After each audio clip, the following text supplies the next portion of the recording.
Alright guys, welcome to Push A. So, yeah, training push today.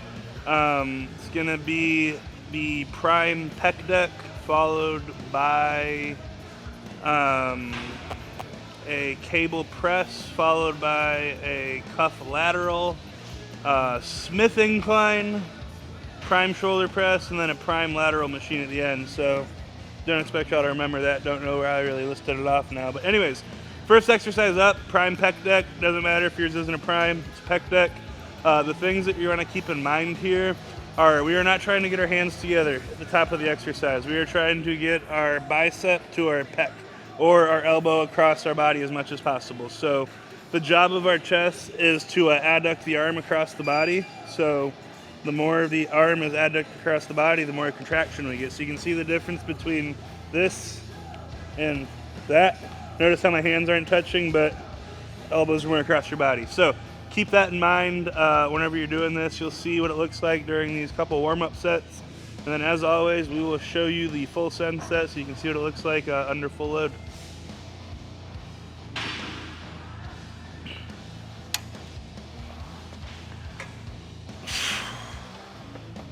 So biggest thing with flies is we're going to make sure that you're keeping the same form you keep when you're pressing, which is big chest, shoulders down and back the entire time. We're not concaving like this to come forward, not doing this. We're not like flailing around. Everything's locked in just like we're pressing. We're bracing ourselves by driving our back into the pad with our legs, creating a solid foundation. We are getting to the end range of motion for the pec, active range of motion, which for just about everyone, especially bigger guys, is going to be when that arm is 90 degrees from your body. Anything past that is going to be a bad internal rotation of your humerus and a ton of stress on your front delt, not your chest. So keep that in mind. Once again, active range of motion, not passive. So here, getting my biceps to my pecs as much as I can.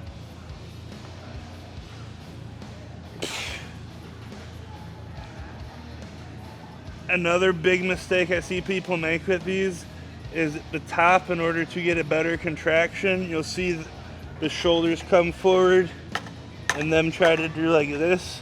You just lost most of the tension from your pecs. Have to keep your shoulders down and back and packed. Keep your chest fully active. So keep that in mind.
Now we work. Come on. Keep from here. Come on. Right. Yes. Come on.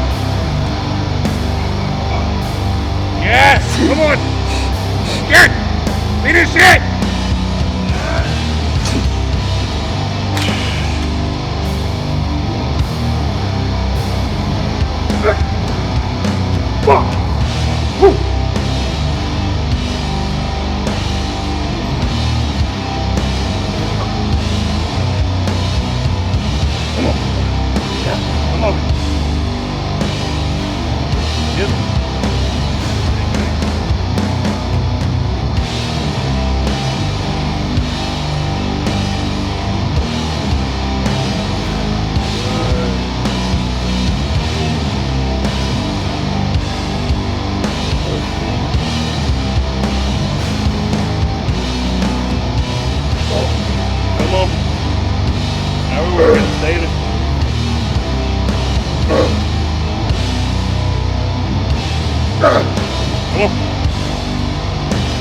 Again.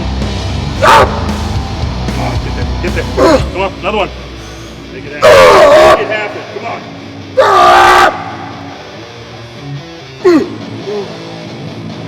Yes, sir. So random example of leverages and mechanics. Get on your pec deck with articulating arms and have the handle lay away from it. And then bring it lower and see how heavy it gets. Just random illustration of it. Come on.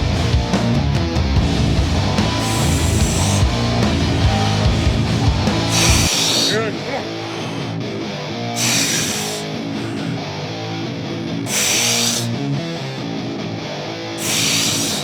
Come on.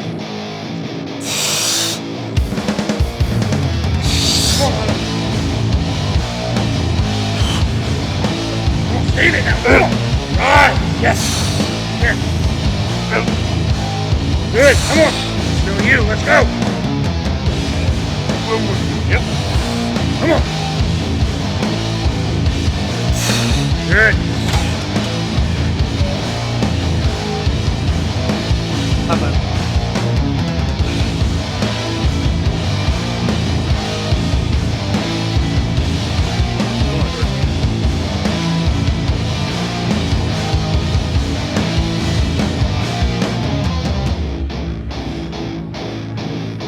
Come on, brace, drive your back in. Good. Come on. More. Another one. This is it. Yes, sir. Woo. Give Mr. Jordan some nuts. Boom. There you go. All right, guys, moving on from the pec deck. Next exercise is going to be a flat cable press. This is something that we started doing 5 or 6 months ago now because of the fact that we didn't have a flat machine press here that I loved. And it's something that I've actually come to really like for a couple reasons. A is the stability component, not that I'm necessarily trying to train stability, but it definitely requires a certain degree of stability. That's why we do it first before we do anything else other than a warm-up on the pec deck. Second thing I really like about it is it eliminates the issue that you get with dumbbells, and that is, gravity being what it is. Second, you start getting that dumbbell stacked over the joint, you use a lot of resistance. With that cable, even at the very top, it's pulling out and down. You're still keeping a lot of tension through your chest. So you get the same thing from a machine, but like I said, we don't have a flat that I like yet. So we've been doing these, really been able to progress them, and yeah, I like them. So things to keep in mind with this and the way that I cue people when they do them is literally pretend you are pressing dumbbells. You are holding onto dumbbells. You are taking the same arm path as you would with dumbbells. You are breathing the same, bracing the same, whole 9 yards. It's just going to be a lot harder the second half because, like I said, gravity is not helping. It's just the cables doing what they do. So let me show you what it looks like, and we will show you how the semi-sun sets too.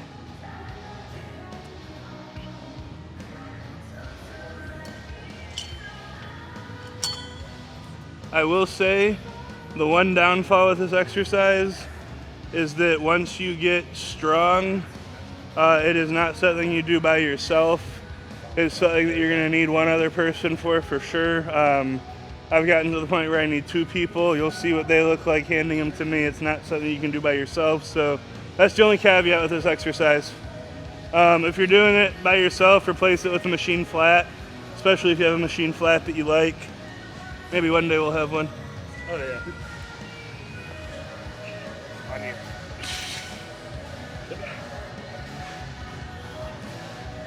Your way.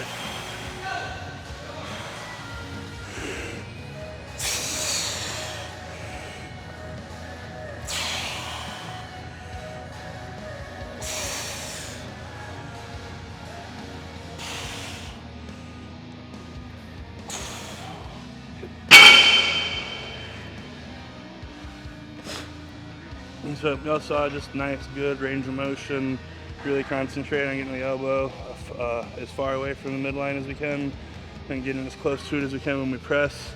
Range of motion for these, I'll show you when Jordan does his warm-up set. We're not really wanting to get your humerus much past 90 degrees or past your center line. We don't want it way back here. We want it right there. So keep that in mind.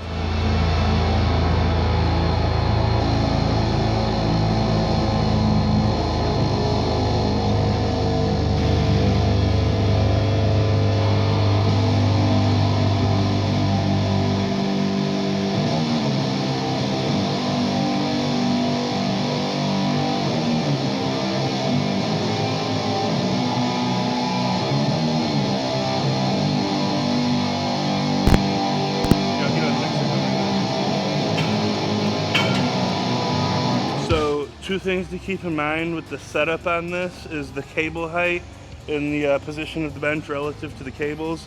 Position of the bench relative to the cables, you want the bench as far back as you can be without like running out of room per se. So you'll see like when we finish up, we're able to very safely just roll out of it and set them down. You don't want to be way out. A, it's just more work, and then B, you lose a lot of the benefit of the cables, mechanical resistance dropping off due to the leverage if you have it back too far forward. So if we have it back there, we actually get some mechanical drop off. Cable height, you really want to have the cable height set to where that cable is running through shoulder, elbow, hand, pec as much as possible. We want the line of pull going right through the pec. So you'll see, when I'm doing them, if you go from the side, very much so that cable's running exactly where you want it to down the arm. Line of pull is right where it should be on the chest. There's no weird torquing or angles of any kind. So about to send my top set and Brian can stand on it if he can.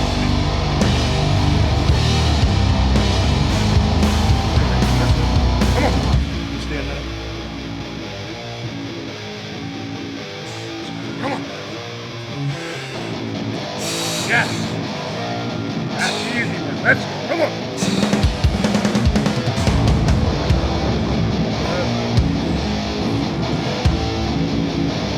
Come on.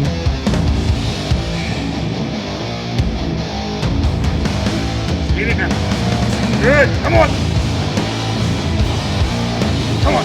Run. Come on. Gain it. Run. Yeah, come on. Run. Finish it. Two.